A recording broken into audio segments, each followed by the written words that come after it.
പ്രിയപ്പെട്ട എല്ലാവർക്കും നമസ്കാരം. അഗ്രവിഷനിലേക്ക് എല്ലാവർക്കും സ്വാഗതം. ഇന്ന് നല്ലൊരു ദിവസമാണെന്ന് തോന്നുന്നു. മഴയൊന്നുമില്ല. അപ്പോൾ എല്ലാ സ്ഥലത്തും അങ്ങനെയാണെന്ന് അറിയത്തില്ല.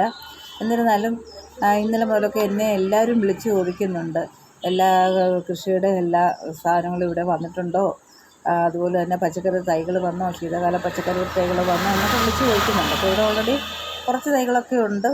ചെറുതായിട്ടൊക്കെ എല്ലാവരും വാങ്ങിച്ചു തുടങ്ങിയിട്ടുണ്ട്. ഇപ്പം മഴ മാറിയല്ലോ. മഴ മാറി വരുമ്പോഴത്തേക്ക് നമുക്ക് കൃഷിയുടെയൊക്കെ ഒരു സീസണായി തുടങ്ങിയിട്ടുണ്ട്. അപ്പോൾ എനിക്ക് പറയാനുള്ളത്, നിങ്ങൾ കൃഷി ചെയ്യുമ്പോഴത്തേക്കിന് നമ്മളിപ്പോൾ മഴയൊക്കെ ഒന്ന് വന്ന് മണ്ണിലൊക്കെ അണുക്കളൊക്കെ വന്നിട്ടുണ്ട്. അപ്പോൾ ആ അണുക്കളെയൊക്കെ നശിപ്പിക്കാൻ വേണ്ടി നമ്മൾ കുമ്മായമോ ഡോളോമൈറ്റോ വിതറുമല്ലോ. വിതറി കഴിഞ്ഞ് ഒരു ഡോളോമൈറ്റ് ആണെങ്കിൽ 5-6 ദിവസം മതി.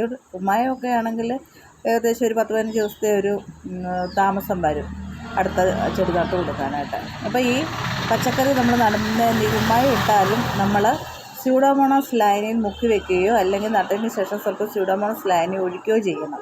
അപ്പോൾ ഇതിന് നമുക്ക് കുമിൾനാശിനിയായിട്ടാണ് ഇത് ഉപയോഗിക്കുന്നത്. നമ്മുടെ ചെടി ഇനിയും അഴുകാതെയും വാടിപ്പോകാതെയും ഒക്കെ നമുക്ക് ചെടിയെ സംരക്ഷിക്കാൻ ഒക്കും.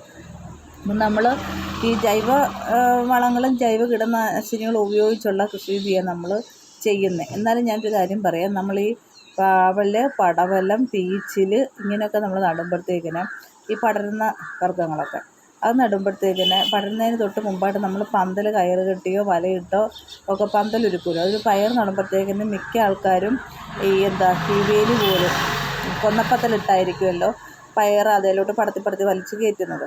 അപ്പോൾ അങ്ങനെയൊക്കെ വരുമ്പോൾ മുഞ്ഞ കൂടുതൽ ഉണ്ടാകാൻ സാധ്യതയുണ്ട്. അപ്പോൾ അങ്ങനെയുള്ള ഈ കൃഷികൾക്ക്, അതായത് ഈ വിളകൾക്ക് നമ്മൾ ഈ ചെറിയ ഏതെങ്കിലും പാക്കറ്റ് കെമിക്കൽ ഒന്ന് തളിച്ച് കൊടുത്താൽ, അതായത് പൂവുണ്ടാകുന്നതിന് തൊട്ട് മുമ്പായിട്ട് ആ പരിസരത്തും ഇതിൻ്റെ ഈ പന്തലയിലും ഒക്കെ ഒന്ന് തളിച്ച് കൊടുത്തു കഴിഞ്ഞാൽ ഈ മുഞ്ഞ വരാതിരിക്കാനും മറ്റ് കീടങ്ങളുടെ ആക്രമണം കൂടാതിരിക്കാനും ഒക്കെ ഒരു കാരണമുണ്ട്. കൂടാതിരിക്കാനൊക്കെ ഒക്കും. അപ്പോൾ അങ്ങനെ എല്ലാവരും ചെയ്യുക. അപ്പോൾ നമുക്ക് പിന്നെ കായ്ച്ച കെണിയൊക്കെ ഉപയോഗിച്ച് കഴിഞ്ഞാൽ വലിയ കീടബാധയില്ലാതെ എന്നാൽ അതിനകത്ത് നമുക്ക് നന്നായിട്ട് വിളവെടുക്കാം. അപ്പം പിന്നെ നമ്മുടെ ഈ ചെടിയുടെ ചൂടിലൊക്കെ വേപ്പിൻ പിണ്ണാക്ക് ഇടയ്ക്കിടയ്ക്ക് പൊടിച്ചിട്ട് കഴിഞ്ഞാൽ ഉറുമ്പിൻ്റെ ശല്യമോ ചെതൽ വരാതിരിക്കുകയോ ഒക്കെ ചെയ്യുവേ. അങ്ങനെയൊക്കെ എല്ലാവരും ശ്രദ്ധിക്കുക. അപ്പോൾ എന്തൊക്കെയായിരുന്നാലും നമ്മൾ കൃഷി ചെയ്യണം, കൃഷി ചെയ്യാതിരിക്കരുത്.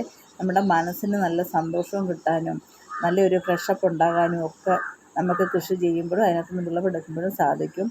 പെൻഷനൊക്കെ പറ്റിയിരിക്കുന്ന ആൾക്കാരൊക്കെ ഉണ്ടല്ലോ, അവർ വെറുതെ ആ സമയം ചിലവഴിക്കാതെ അമ്മമാരും അച്ഛന്മാരും ഒക്കെ ഇങ്ങനെ കൃഷികളൊക്കെ ചെയ്യുവാണെങ്കിൽ നമുക്ക് വീട്ടിലേക്ക് ആവശ്യമുള്ള നല്ല പച്ചക്കറികളും പറിച്ചെടുക്കാൻ പറ്റും. അപ്പോൾ എൻ്റെ വീഡിയോ എല്ലാവരും കാണണം, ചാനൽ സബ്സ്ക്രൈബ് ചെയ്യണം. എൻ്റെ ഈ ഷോപ്പിൽ വന്ന് ധാരാളം ആൾക്കാർ കൃഷി ചെയ്യുന്നുണ്ട്. അവർ നന്നായിട്ട് വിളവൊക്കെ എടുക്കുകയും ചെയ്യുന്നുണ്ട്. ഇപ്പം കുറച്ച് പേരൊക്കെ വന്നിട്ടുണ്ട്. ഒരു വാണിജ്യാടിസ്ഥാനത്തിൽ തന്നെ കൊടുക്കാൻ, വിൽപ്പനയ്ക്ക് വേണ്ടിയാണ് കാന്താരി കൃഷി ചെയ്യുന്ന, കുക്കുമ്പർ കൃഷി ചെയ്യുന്ന, പയർ കൃഷി ചെയ്യുന്ന മിക്ക ആൾക്കാരും GLG ഗ്രൂപ്പിലുള്ള ആൾക്കാരൊക്കെയാണ്. അവരിപ്പോൾ എല്ലാവരും പലരും എന്നെ വിളിച്ച് ചോദിച്ച് തൈകളൊക്കെ വന്നിട്ടുണ്ട്. അടുത്ത ഘട്ടത്തിലേക്കുള്ള കൃഷി ചെയ്യാൻ എല്ലാവരും ഒരുക്കിക്കൊണ്ടിരിക്കുക. അപ്പം കൃഷി എപ്പോഴും നമുക്ക് ഒരാനന്ദവുമാണ്, ഒരു വരുമാനവുമാണ്. അപ്പോൾ എല്ലാവരും കൃഷി ചെയ്യാൻ തയ്യാറായിട്ടിരിക്കുക. ഓക്കെ.